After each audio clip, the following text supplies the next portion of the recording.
Coming up on Philosophy Talk. I am experiencing a pain in my foot, and you are looking at my somatosensory cortex and watching the neurons fire. What do neurons, neurotransmitters, and synaptic junctions have to do with thoughts, consciousness, and emotion? It isn't going to be the case that when you watch my neurons fire because of the pain in my foot, that you're going to feel pain. Why would you? The mind is just the brain working. So, to understand the mind, study the brain. The intuitions that we have about the way our minds work are very often wrong. Our guest is Patricia Churchland from UC San Diego. The perception of oneself as having a completely unified consciousness is certainly something that neuroscience needs ultimately to explain. What can the science of brain teach us about how the mind works? Philosophy and neuroscience. Coming up on Philosophy Talk after the news.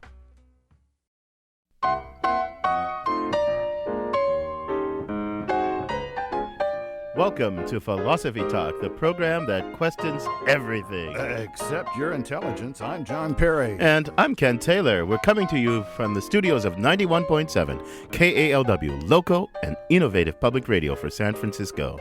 We're continuing conversations that began at Philosophers' Corner on the Stanford campus. And from there, they migrate to the air via the signals of this lovely station, and from the air to the internet via first our blog, theblog.philosophytalk.org, and now, very soon, you'll be able to download from our website the entire past and future archive of Philosophy Talk via a podcast. Go check it out. Well, that's terrific, Ken. I'll have to go download those podcasts myself. Right, you can get a bunch for your favorite Philosophy Talk nerd for Christmas. Absolutely. Today we're talking about the mind and the brain, philosophy and neuroscience. I got a puzzle for you right away, John.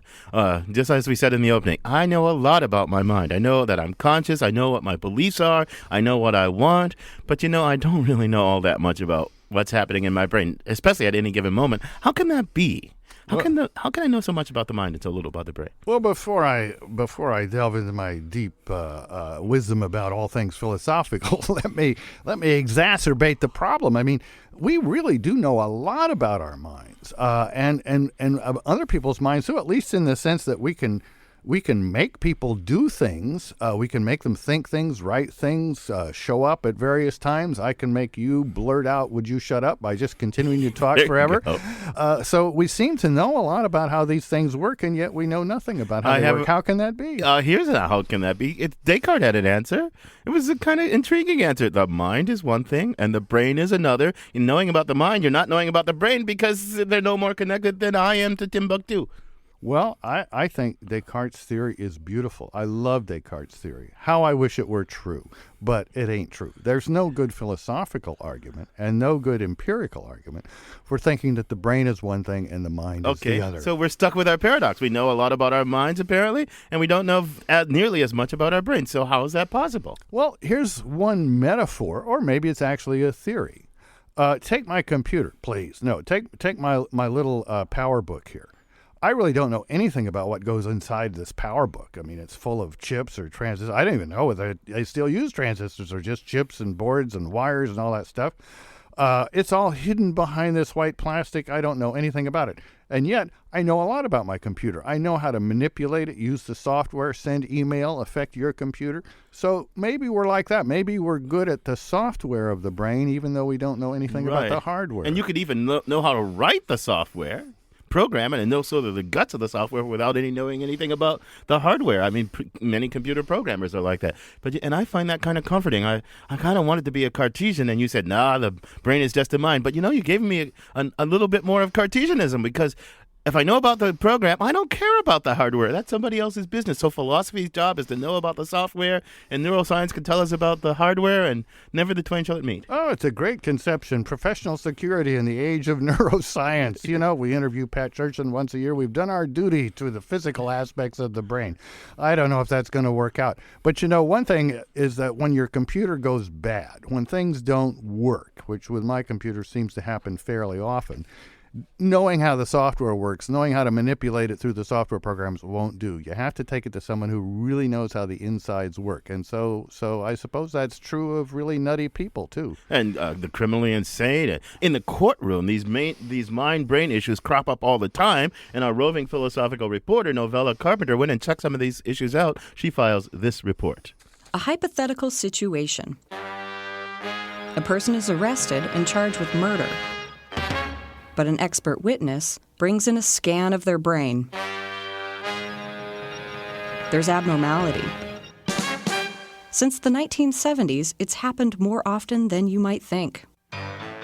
As we learn more and more about the brain and how to map the brain, we get more sophisticated devices. Erin Murphy is assistant professor of law at University of California's Bolt School of Law. It's inevitable, I think, that both sides of the aisle will want to use this kind of evidence either to show, yes, this defendant did it. Look, he has the memories of the crime scene. Look, we can tell whether he's telling the truth or not. Even to show, as I said, that if he did perpetrate the crime, that there's some reason why we should not hold him responsible. And as we learn more about the brain, the mind, that thing that brings us reason and will and emotions, may lose control, leading to the "my brain made me do it" plea. So where is the line between the mind and the brain? Well, the brain is the mind. Dennis Schwersinski is a clinical neuropsychologist. He serves as an expert witness in criminal trials. I mean, the mind is the formulation, I suppose, that underlies behavior. In other words, a person's behavior comes from their mind. But in fact, it comes from the brain. And whenever you see a behavior, whether it's labeled criminal or not, you have to ask the question, what's driving the behavior? And that's something that's very tough for most people to get a handle on, in court, including judges and juries. Dr. Schwersinski told me how brain scans are used in trials. I administer a battery of tests, a set of psychological tests that evaluate memory functioning, judgment, attention, visual analysis ability. I mean, all sorts of domains that are known to be affected by brain injury. And then, oftentimes, we use PET scans, MRI scans, anything to demonstrate that indeed this brain is not normal, and this is the kind of behavior that you could expect from this kind of abnormality. Attorney Murphy says this is often used in criminal cases to avoid the death penalty. Lawyers seek to introduce testimony from experts who will say, for instance, that a defendant has organic brain damage, or that perhaps their emotional responses are somehow stunted or not developed normally. And that's a way of convincing a jury that this individual, while they might have perpetrated a crime that otherwise seems horrendous or hard to fathom, is instead operating from some kind of deficient mental problem that should give a jury a reason not to impose the ultimate sanction. The evidence of an abnormal brain throws the idea of punishment into turmoil, according to Dr. Schwersinski. We're a retributive culture, and if someone breaks the law, we pretty much demand punishment.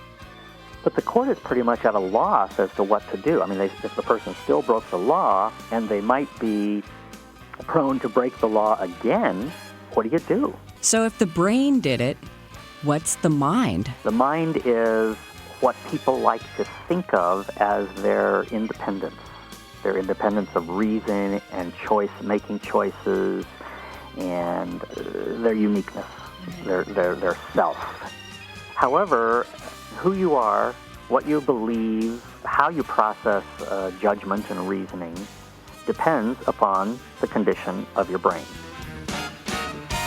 For Philosophy Talk, I'm Novella Carpenter. Thanks, Novella, for that fascinating report. I'm John Perry, and with me is Ken Taylor's well-functioning brain. Yeah, well, sometimes well-functioning. And we're joined today by Patricia Churchland. She's the President's Professor of Philosophy at the University of California, San Diego. She's author of a lot of books about brain and mind and the intersection between brain science and mind science. Her latest is called Brain-Wise: Studies in Neurophilosophy. Pat, welcome to Philosophy Talk. Oh, good morning. It's a pleasure to be here.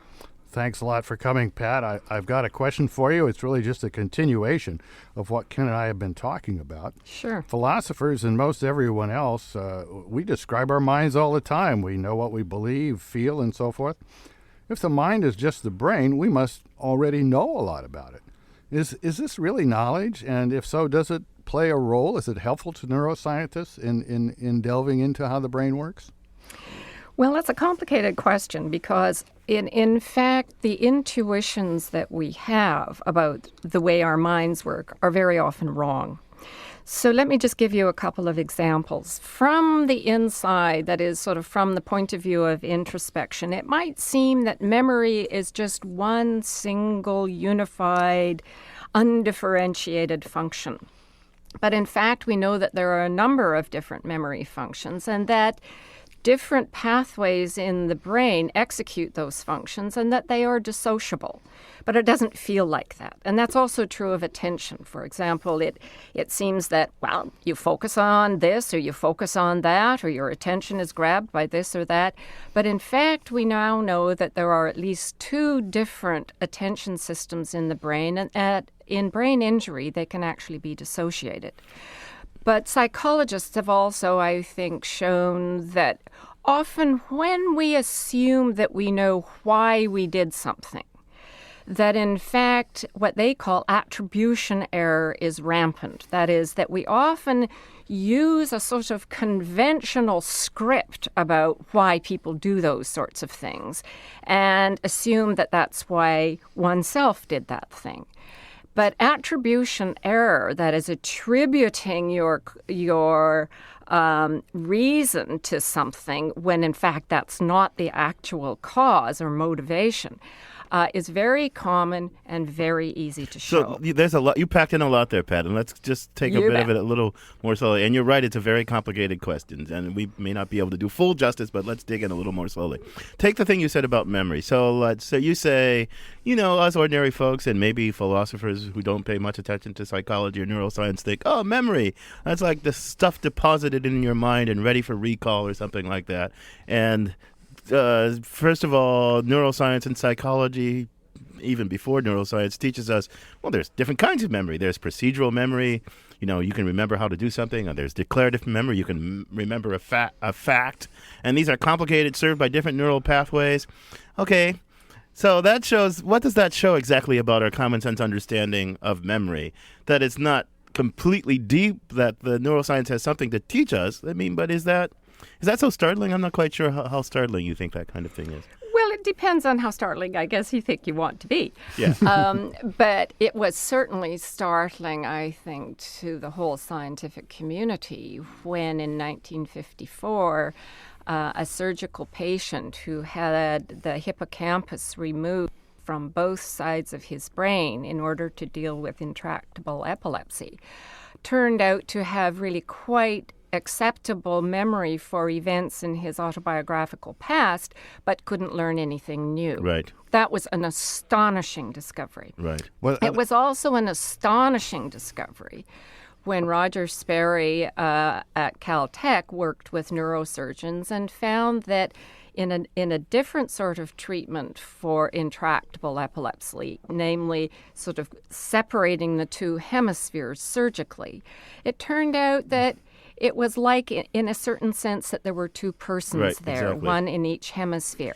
Nobody predicted that. And many people who felt that they understood intuitively and introspectively that they were a single thing that couldn't just be separated by physical separation of the brain. My God, it turned out to be wrong. But it was I mean, an astonishing discovery. Can't we look at it the other way around, though? I mean, suppose that you were a Martian neuroscientist and you really understood the brain very well, and you saw that there's these three kinds of memory, and that there were two halves of the brain that can work independently in so many different ways.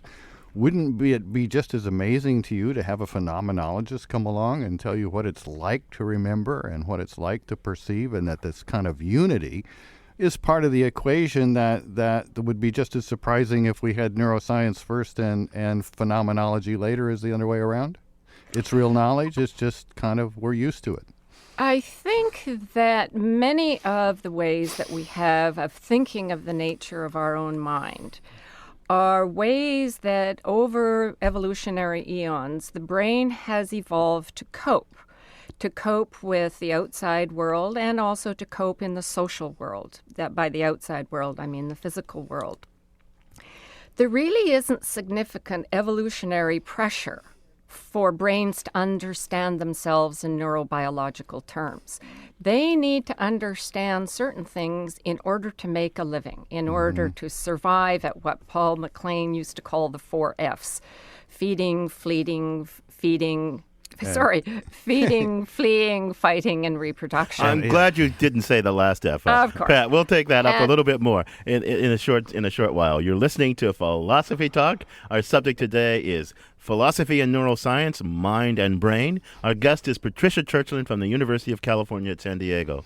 We've been talking about the different ways philosophy and neuroscience approach the brain. We'll continue with that, but also consider even more what philosophers can learn from neuroscience about the mystery of the mind. You can join us by calling toll-free 1-800-525-9917. That's 1-800-525-9917. We're eager to hear what's on your mind brain, and we'll take your calls and emails when Philosophy Talk continues. I would not be just a nuffin, my head all full of stuffin', my heart all full of pain. I would dance and be merry, life would be a ding-a-dairy if I only had a brain. The Scarecrow from The Wizard of Oz singing If I Only Had a Brain.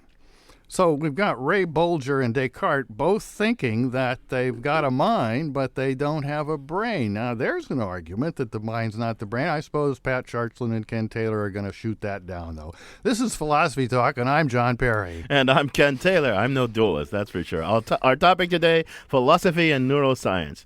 How do you think about your mind? As this sort of disembodied something? What about the brain as this gray thing that sits inside your head? Or is the mind something totally outside the material world, or is it just the brain? Tell us your thoughts. The toll-free number is 1-800-525-9917. That's 1-800-525-9917.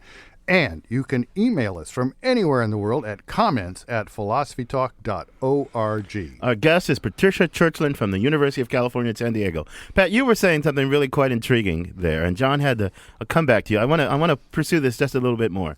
You said that a lot of what we think about the mind, in common sense, in philosophy, probably even in kind of a certain stage of inquiry in psychology, when we look at the brain, when we look at how this stuff actually works in the brain, the real dynamics, the real causal basis, it turns out that sometimes what we thought to be one unified thing is a multiplicity of distinct things with no real deep unity, so that we don't know nearly much about the mind as we think.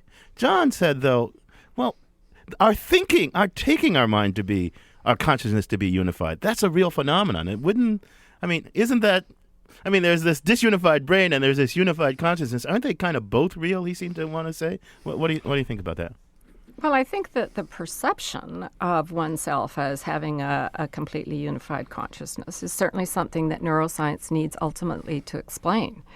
But we're not anywhere near being able to explain that. I mean, I think at the moment the really important entry points into the phenomenon of consciousness have to do with the difference between someone being in deep sleep and not, between being under anesthesia and not, and so forth. But obviously the introspective convictions that we have, for example, that we create our own decisions out of nothing, or out of the sheer exercise of the will. These are real phenomena. I think they're real brain phenomena that have to be explained in brain terms. But the real point I wanted to make is that evolution is the strong force here, and that our concepts and our brain organization for functioning in the physical world and the social world are really, they're constrained enormously by considerations of survival. But is that a good thing? Let me press this a little bit. So I'm not sure if you're saying that's a good thing or a bad thing for a real understanding of the real dynamics of our mind-brain. You might think. So there's this thing that some folks in our business, in the philosophy of mind business, call folk psychology. That's our common sense belief, desire psychology. We understand people in terms of their beliefs, their desires, their intentions, and it turns out that we're pretty darn good at doing this, at attributing beliefs and desires to people. And our being pretty darn good at this is very important to our being able to coordinate our behavior with one another. Some people believe, I believe, that that's a kind of evolved capacity. Natural selection provided us with this common sense belief, desire, psychology to enable us to coordinate our behavior. But if you look at it from the point of view of brain science, this belief, desire, psychology seems not to cut all that deep. So what should we conclude? We've got this evolved capacity that plays this amazing role in our social coordination. But then if we look at the brain, it says, oh, gee, how does that sit in there? And it's deeply puzzling. How should we think about that? Well, I think it's quite a mistake to say that belief, desire, psychology was provided by evolutionary biology. I mean, there's not the slightest bit of evidence for that. Oh, Pat, you're wrong. But we could argue that. What there is evidence for is that animals have some sort of representational facility, which may get developed in certain animals like humans into what we call, roughly speaking, folk psychology. But non-linguistic animals, of course, have the capacity to predict what others are going to do and to represent things from the other's point of view and so forth. So whatever this sort of existing framework that we use, whatever its actual origins, it's not like there's a gene for it, all right? I mean, after all, bear in mind that there's only 300 genes that are different between us and mice. And that we only have 30,000 genes. So there certainly is the capacity, and it's almost certainly an innate capacity for social representation in us and baboons and chimps and ravens and all kinds of animals. But folk psychology that talks about these things in terms of beliefs and intentions, who knows where that came from? Pat, let me shift gears a little. About 100 years ago, Sir Arthur Eddington said, that if we look at a table, there's really two tables there. There's the table of the scientist, which is mostly empty space, and there's the table of the ordinary man, which is solid and smooth. Now, 100 years later, what he said about the scientist table is maybe changed a little, but most of us just talk about tables if they're solid and smooth still. So do you think that neuroscience is really going to change the way we talk about the mind and change the way we think about the mind? Granted, it discloses a side of the mind that we couldn't have guessed was there, just like this mostly empty table. But ultimately, in day-to-day life, is it going to make a difference? Is it going to change our concepts? Well, of course, I don't really want to predict, but sure, I think sure, it is why also... not? I mean, what's the point of knowledge without predicting? It is safe to say that it's already had an impact. People, I think, do already appreciate that, for example, under certain hormonal conditions or under conditions of low serotonin levels, they're apt to be much more irritable, and they're apt to make a certain kind of attribution error in order to sort of explain what's going on. And I think you'll increasingly see this. I mean, let me tell you a fascinating new development in neuroscience that you may not know about, and this concerns social attachment. There's two kinds of voles, and voles are small rodents, rather like gophers. Mm-hmm. And the voles are very similar, although they're not interbreedable, and they differ in one very interesting respect. The prairie voles are monogamous pair bonders. They bond after the first mating for life, and they both take care of the pups. The montane voles are very different. They're polygamous bonders. They mate with all and sundry, and they're not biparental in their behavior.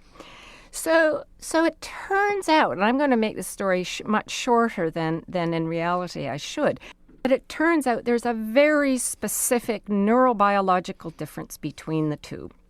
The prairie voles, in a very specific region of the brain, have a high density of receptors for neurochemical or a neurohormone called vasopressin.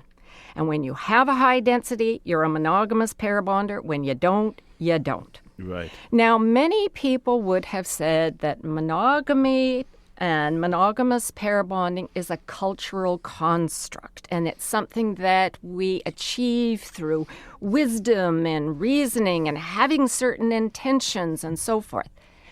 Well, probably not. And the distribution of bonding attachment styles in the human community probably maps onto a distribution in vasopressin density. So if we add a little vasopressin to our Viagra, we might solve lots of problems. That's that's fascinating. John, you're listening to Philosophy Talk, folks. We're talking about the mind and the brain, philosophy and neuroscience. What does philosophy have to learn from neuroscience? Join our conversation. 1-800-525-9917. That's toll free. 1-800-525-9917. And we have a caller from Oregon in the line, Josh in Salem, Oregon. Well, welcome to Philosophy Talk, Josh. Thanks, guys. Glad to be here. What's your comment or question? This is actually connected to what Pat was just saying. From a neuroscientific perspective, at the end of the day, everything we do is a product of the brain, including the words and writings of philosophers. Whether that philosophy happens to be about the mind or something else, at the end of the day, it's all a product of the brain. So my comment, and I'd love your thoughts on it, is could we productively look at other branches of philosophy as products of neural phenomena? Like, just to give one example, Sartrean existentialism, whether you regard it as good philosophy or not, says that that we're stressed out by having to make choices. And you can understand that same idea from a neuroscientific and evolutionary perspective, in that not knowing what to do is evolutionarily dangerous. Let me see if I can clarify your question, because I'm a little bit confused, just a little bit. You could think, and this is connected to how Pat was talking just a few seconds ago, you could think that the dynamics of mental life should be described in these terms of how we reason, what we intend, right? How deliberation works, we weigh these different options, and it's all the dynamics of reason, as it were. And Pat was saying, yeah, you could think that. But really, the real dynamics is a kind of neural dynamics. And everywhere we think there's the dynamics of reason working, we should look for the dynamics, neural dynamics, and maybe the vocabulary of reason and intention will just disappear everywhere. Is that kind of what you both are suggesting? No. I didn't say that I thought it would disappear. Okay. I think that, I agree with Josh, I think, in that as we make discoveries in neuroscience and as we appreciate that such things as decisions are really the product of the brain, we will, in all kinds of subtle ways, come to think of ourselves quite differently. And you are sort of pushing me to predict that, folk psychology will completely vanish. Well, I just don't want to be pushed that way. Okay. I think that, how things change depends a lot on the sociology of the situation and how easy to use these concepts are. But I think it's very clear right now that as we're beginning to understand addiction, for example, that people are coming to have a very different view of addiction. When I was growing up, it was considered that homosexuality was a character defect and it was a choice. We now are reasonably sure that given the genetic profiles and given the particular changes in hypothalamic nuclei, that it's not really a choice in any meaningful sense. And I think many people have been moved by that to cease to think about homosexuality as a bad thing and have come to accept it as just another way that people are. I get your point. So you're in your youth, as I recall, Pat, you were willing to conjecture anyway, not predict, but conjecture that folk psychology might well completely disappear. Can you mean earlier in her youth? Yes, earlier in your youth. But you seem more modest in your conjectures. Am I getting you right? I always thought it was an empirical question. Definitely. It's an empirical question how we're going to change, and of course, to predict that there will be massive changes kind of has to mean that you can predict where neuroscience would go. Right. But that would be very foolish. I have no doubt that neuroscience will make progress. But the fact of the matter is that neuroscience is immature in the sense that we don't yet have the general principles for the explanatory framework. Not for any part of neuroscience, with the exception of what happens at the synapse and some properties of the neuron. So there's going to be huge changes in neuroscience, and I can't predict what those would be. Let me bring in another analogy to underline this point that Pat is making. Think of astronomy. I mean, some of the basic concepts of astronomy we got from the ancient, like stars. They recognized stars. They had a completely bizarre theory about what stars are. Here we are thousands of years later, completely different picture of the universe. And some of those concepts we still use to talk about the universe within the setting of a vastly different underlying knowledge. 1-800-525-9917. We're talking about the mind and the brain, philosophy and neuroscience. Join us. And Salvador in San Francisco is on the line. Welcome to Philosophy Talk, Salvador. Hello. What's your comment or question? Thank you.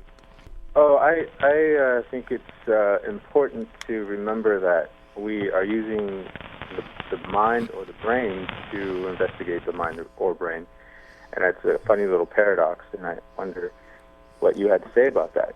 Well, that depends on what you think the paradox is. There might be a limit on the brain's ability to know itself, even through the tools of science. Pat, is there anything we can say now about the limits of the brain's ability to know and investigate itself? Well, let me just approach that in a slightly different way. First of all, I think there is a feeling that there's a paradox there, but I tend not to actually see the paradox because it's not my own brain, by and large, that I'm investigating. I mean, what we do is study the brains of animals, the brains of patients, and in lots of cases, the brains of normal subjects, try to get a picture of what's going on, and then you can sort of generalize and apply it to yourself. But it's not as though, what I'm doing is sort of making a cut in my own brain, sticking in the electrode. And I mean, because that would, I think, have the feel of paradox that they worry about. Well, there was Feigel's old idea of an autocerebroscope. Yeah. So you can look into your own brain. That would be kind of weird. I don't know if it'd be paradoxical, but it would be weird. Pat, well, We don't- after the break, I want you to take up this question some more, because some people say the things we know about the mind are knowable only from the first-person perspective and couldn't be overthrown by science just because of this asymmetry you're talking about. But let's take that up in a little bit. You're listening to Philosophy Talk. We're discussing neuroscience and philosophy, the mind and the brain, with Patricia Churchland from the University of California, San Diego. In our next segment, we'll continue talking about the mind and the brain, our knowledge of the mind and our knowledge of the brain, and what philosophy can learn from neuroscience and vice versa. And we're going to delve into the self and where it figures in all this, and what implications neuroscience has for what philosophers ought to be doing. Tell us what's on your mind, brain. Your calls and emails next when Philosophy Talk continues. The brain is not the mind, and the mind is completely different from the brain, from the brain, from the brain. Dan Reeder and the brain is not the mind. He got a whole song out of a philosophical view. I'm John Perry. This is Philosophy Talk, the program that questions everything Except your intelligence. I'm Ken Taylor. Can you imagine a world in which we don't talk about minds, but just about brains? Did the thought about that your mind is just a brain change your conception of yourself in any way? You can join us by calling 1-800-525-9917. That's 1-800-525-9917. And from anywhere in the world, you can email us comments at philosophytalk.org. We're discussing philosophy and neuroscience with a person uniquely capable of talking about those subjects in one breath. That's Patricia Churchland from the University of California at San Diego. Pat, you said something about the difference between investigating third person via the methods of science, brains in general, and knowing my own brain, as it were, from my own mind, brain from the inside. Some philosophers think that's a really big deal, that distinction that you make, because they think there are facts about mindedness, about consciousness, conscious experience that can only be known from a first-person point of view, by, as it were, looking inward. And they think that science can't capture those kinds of facts. So that shows, by a really quick argument, that you can't reduce the mind to the brain, because the mind is this first-person thing, and brain science is this third-person thing. And you kind of said something like that, but I'm sure you don't accept that anti-reductionist line.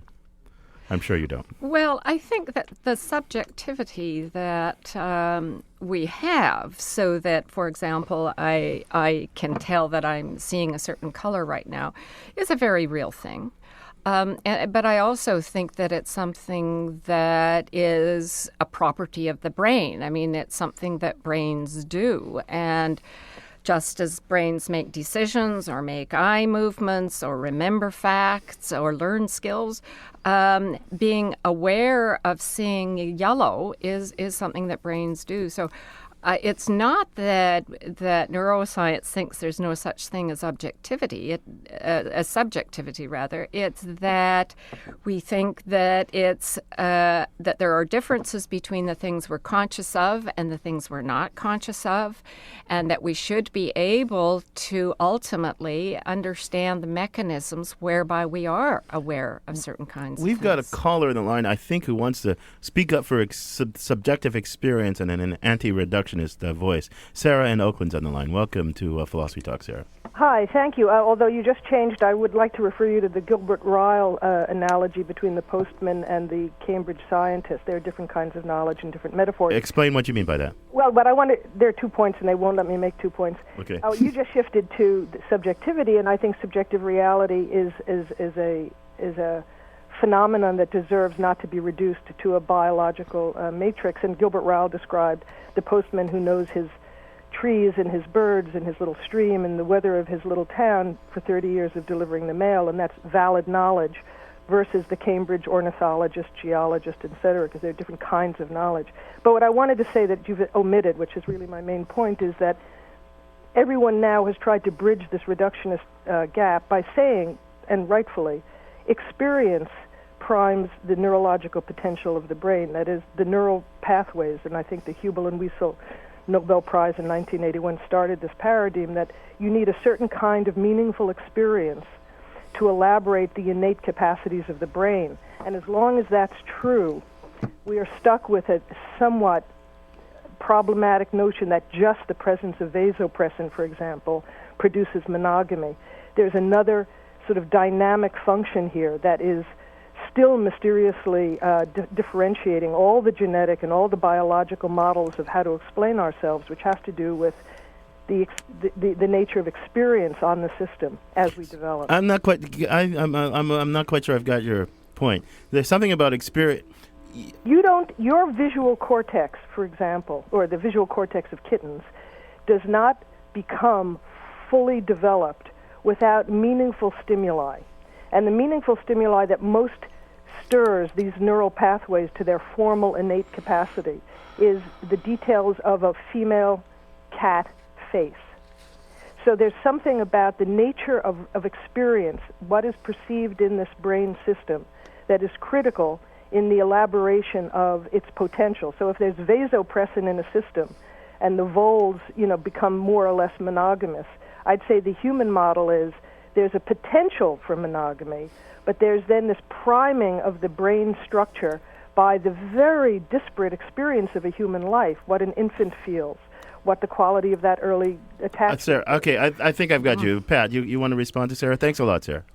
Oh, yeah. I mean, there's no question that experience is important, and nobody thinks otherwise. I mean, we think that even in the case of the voles, that is that a male and female prairie vole don't become monogamous unless they mate. And it's during the mating process that certain neurochemicals are released, and there are connections to the reward system such that presumably on further occasions, the males and females feel very pleasurable when they're in one another's company. So, of course, there's no question that experience is important. I think Sarah's point must be, though, Pat, I think her point, I'm not sure, but I think her point must be that something about the subjective character of the experience that's somehow bound to escape the net of neuroscience is important. Yeah, well, but look, I mean, there's, of course, there's going to be something different about the following scene. I am experiencing a pain in my foot, and you are looking at my somatosensory cortex and watching the neurons fire.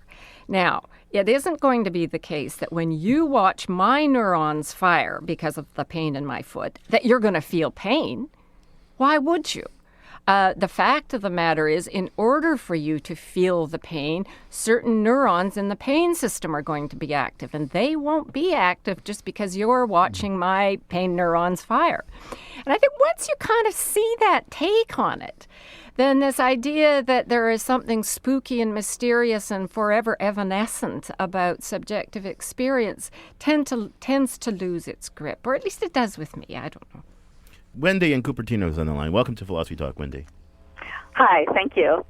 The voles really was very interesting to me because the fact that the prairie voles are monogamous versus the desert voles, was it? The montane voles, yeah. Okay. Now, the fact that they're polygamous, could that have something to do with survival? Oh, I'm presuming so, but, at the moment I can't tell you enough about the differences in lifestyles between the prairie voles and the montane voles, except to say that I think in the prairie vole condition, that it's a flat land, fewer places to hide. They tend to live in large groups, whereas the montane voles have plenty of places to hide in rocks and caves and this and that. So I think there are lifestyle differences that bear upon it. And I should just say, that they also have tracked down the segment of the gene that is variable. And it's a rather sort of unstable piece of gene. It's quite interesting. So that it probably, you can see large segments of this gene in the prairie voles and very, very small segments of the gene in the montane voles. But even in the prairie voles, there is a variability across the population. They are not all completely dedicated monogamous pair bonders. Pat, let me take one last caller in here. Stuart, you'll be our last caller. Be concise. Welcome to Philosophy Talk. First of all, is there a definition of the mind? Yeah, the mind is what the brain does. Yeah, a lot of us agree with that one. That's not quite a definition, but it's a characterization. Why are you puzzled about this, Stuart? Well, Quickly. Because the brain is something that, is physically there. You can pick it up, you can look at it, you can study it. The mind seems to be something that is indeed in the realm of the philosopher. Well, I don't know about that. Stuart, try it this way. Mindedness has to do with consciousness, thinking, rationality, intentionality, will, deliberation. It's not really how I think about it. I know, Pat. How do you think about it? Really let quickly. me just see if I can take it at a different way. There are many levels of organization in the brain, from the synapse to the neuron to the network to the system. And I think a number of events and activities that happen at very high levels are the ones that we have introspective access to and the ones that are useful in explaining and predicting the behavior of others. And it's those high-level activities that we tend to call the mind. Right. You and I agree about that. I guess we would disagree in our characterization of those high levels. But I'm going to have to end our conversation there, Pat. It's been great having you. Okay, wonderful. Thanks for you. joining us. Thank you. It's been a pleasure. Our guest has been Patricia Churchland, President's Professor of Philosophy at the University of California, San Diego, a very prolific author on philosophy and neuroscience and their intersection. Her latest is called Brainwise, Studies in Neurophilosophy. We want to thank the callers we didn't get a chance to talk to and the emailers whose email we didn't get a chance to read. Thanks so much. You're very helpful to us even when we don't get to you. So, John, if I can use an old-fashioned mind-level word, what did we learn today? I mean, well, we learned how philosophy has many mansions and interesting people, and Pat Churchland is certainly one of the most interesting. And her book Neurophilosophy some years ago really is a watershed in the history of thinking about the brain and the mind. I'm amazed at how moderate she was in her. I mean, in the old days, she really did confidently predict that folk psychology was going to disappear. She used to call it folk psychology, the posits of folk psychology, belief, desire, intentions, the mythical posits of a bad theory. Well, a lot of us as we get older moderate our views. You may find that actually happens to you someday, Ken. I wouldn't want to guarantee it. Are they getting older or the moderating? Well, both. Certainly the getting older, perhaps the moderating. Yeah. I've always been a pretty moderate fellow. But, folks, this conversation continues, as always, on our blog, theblog.philosophytalk.org, where our motto is cogito ergo blogo. I think, therefore I blog. You should go check this out. And now there's a new thing coming. It's coming fast. We've been negotiating it for a while, and it's a podcast version of the show, of the complete show, the complete past archive, and all future episodes. Go check it out. Ken, Have you got any aspirin? I seem to have a drumming in my head. That's not a drumming in your head, John. That's a conundruming. Oh my gosh, it's time for another conundrum. And we've got an international caller on the line now. Welcome to Philosophy Talk. Hi, how are you? What's your name and where are you calling from? My name's Holly. I'm calling from Australia. That's a long ways away. So where are you in Australia? That's a big, big country. I'm in Barrow, which is west of Sydney. And what do you do down there in Barrow, west of Sydney? I'm just visiting. I usually live by the seaside in Queenscliff, Victoria, and I work at a university. So tell us about your conundrum, Holly. Well, I live in Queenscliff, which is a very beautiful place, and it has lots of local parks.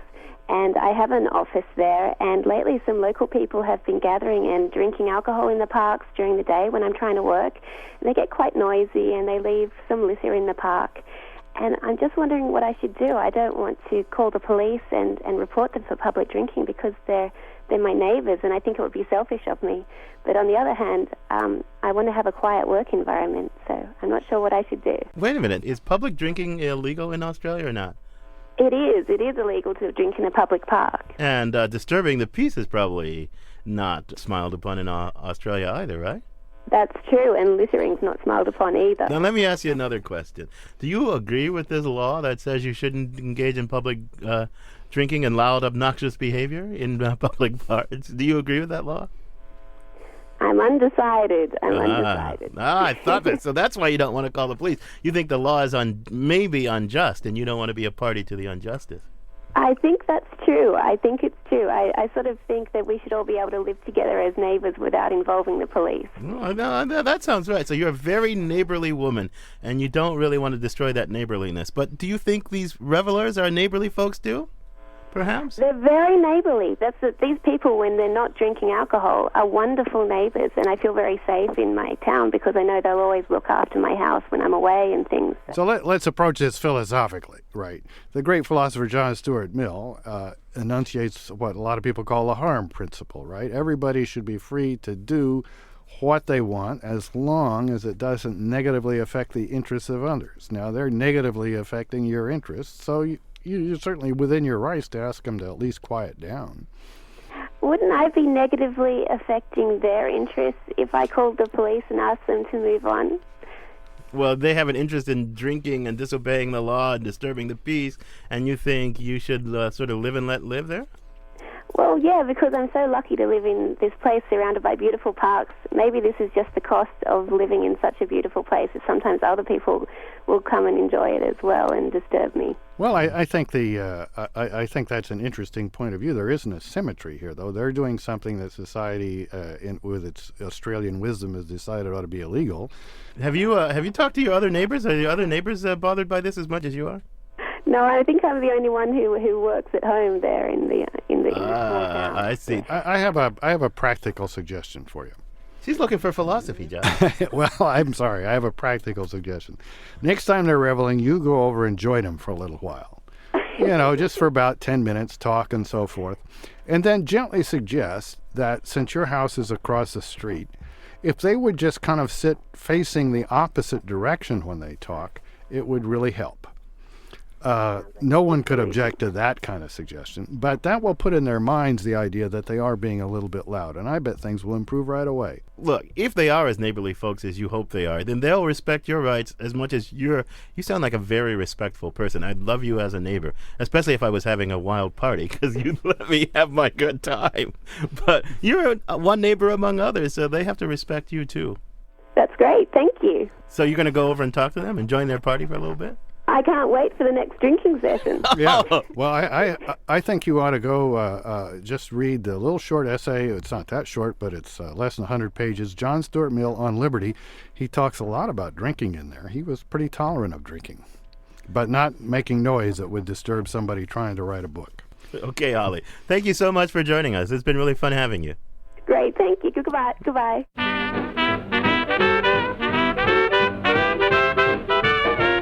If you have a philosophical problem or quandary that's affecting your work or your play or keeping you awake at nights, John and I would be happy to lend an ear and maybe give you some sound advice. Go to the Philosophy Talk website and poke the conundrums button with your mouse, or just send an email to conundrums@philosophytalk.org. Philosophy Talk is a presentation of Ben Manila Productions and the trustees of Leland Stanford Junior University, copyright 2006. Our executive producer is David Demarest. Special thanks to Devin Strolovich, Neil Van Leeuwen, Ben Temshin, and Mark Stone. Our senior consulting producer is Gordon Earl. Support for Philosophy Talk comes from various groups at Stanford University. Also from the Friends of Philosophy Talk and the members of KALW Local Public Radio, San Francisco, where our program originates. The views expressed or misexpressed in this program do not necessarily represent the opinions of Stanford University or of our other funders. The conversation continues on our website, www.philosophytalk.org. I'm John Perry. And I'm Ken Taylor. Thank you for listening. And thank you for thinking.